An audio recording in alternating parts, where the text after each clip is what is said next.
somebody that looks like me in a Taylor Snitch's house, engaging in drug trafficking there and drug use there. And then they just get a lookalike for me. It's foolish to do that. It looks to me like somebody who thinks they're good at what they do, but really isn't. And this is the deal: if you're an informant, you lose your rights to privacy. That cop told me that. He told me to go out and buy my own surveillance equipment and tell me where to get it. He said, go out and buy a video camera and a voice recorder. He said, if you know you're dealing with an informant, even if you're in their bedroom and you know they're a snitch, you have the right to record yourself, to protect yourself. It doesn't matter where it is. He said they might have like rights to privacy, but normally they would have rights to privacy, but if you know they're an informant, then you have the right to record yourself in your interaction with them to prove what you said and what you didn't say. He told me about his neighbor. He would sit out on his front porch and have a beer after he got off work. And he had a neighbor that would walk out on his sidewalk in front of his house and point a camera at him.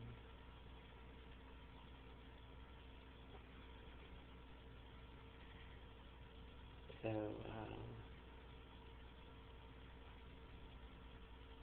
he said he just bought a video camera and pointed it right back at him.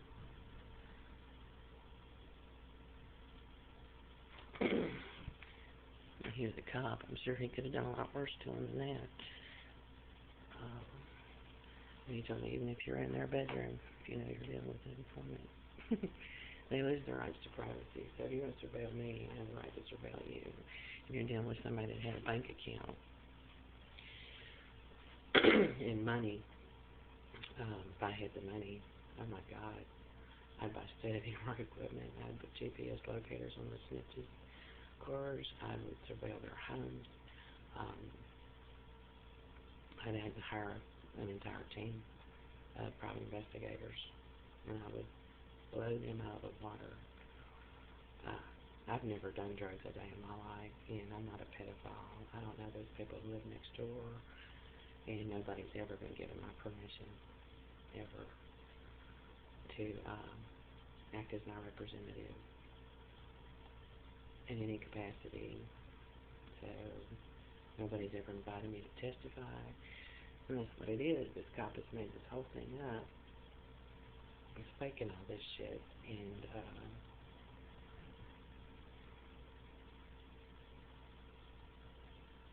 didn't give a flying fuck about me and my son. He was only trying, I guess,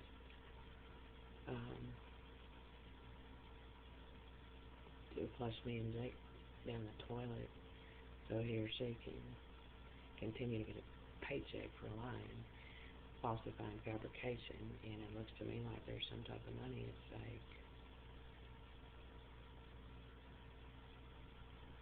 My son and I are completely innocent of all charges. My son is not a predator. He is not a sexual pervert. I'm not. And neither one of us have ever been prostitutes or turned tricks or anything like that. So,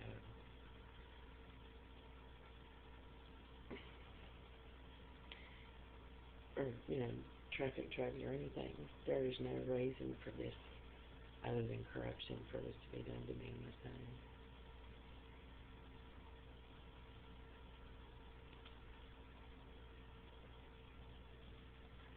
And add to that the wonderful glow-in-the-dark people that have showed up in public places and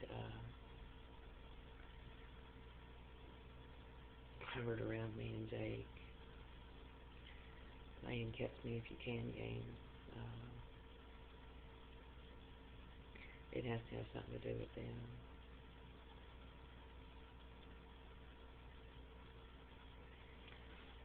their money. I don't have any money, so whoever's doing it wants their money, or is getting their money by lying,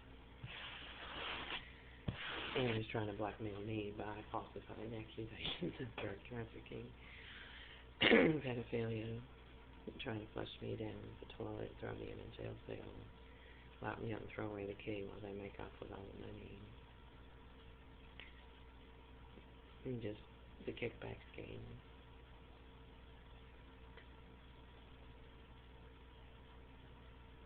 And I tried to be cooperative with those individuals. I've had death threats and all kinds of stuff. These informants that have falsified their testimony about me and my son.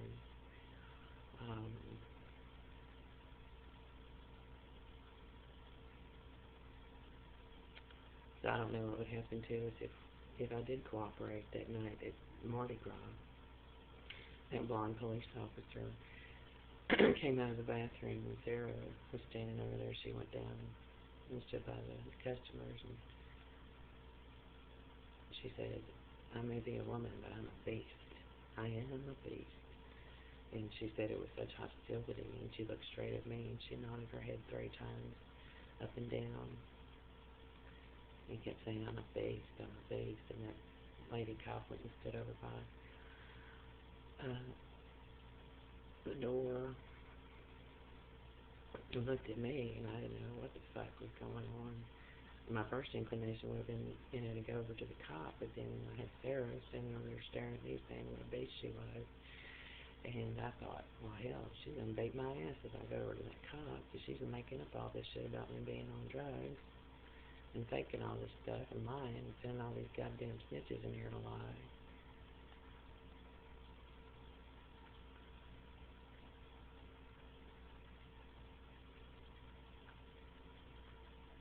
I didn't know if I'd even make it across the parking lot to the car of the cops. And that blonde cop went and sat in her squad car, and every time I walked outside to take out the trash, she'd start smoking a joint in her squad car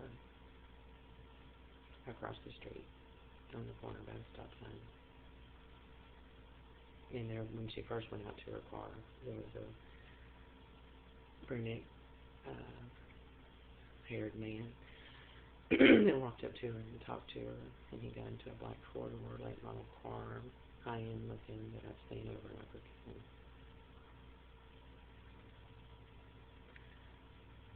Nobody ever had to do any of this to me and my son. We're not criminals in trying to coerce me,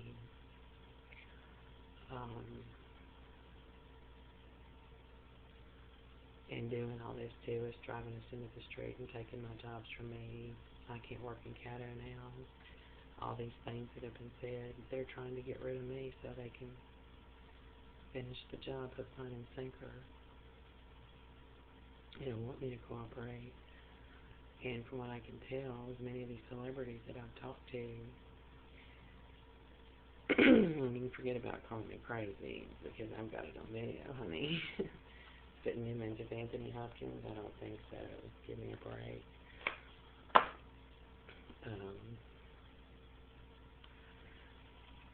didn't know none of it. And allowing people to play these types of intimidation games with us. And destroy our lives this way, and throwing so many people at us, dope heads and all this stuff. If it's money and that's what they want, you know what, I don't have any. And I've never had any. I haven't made enough money to owe taxes in years. Years. So it can't be my money they want. They have to want the money from the celebrities. Or the lawsuit. XAF 345 or 845.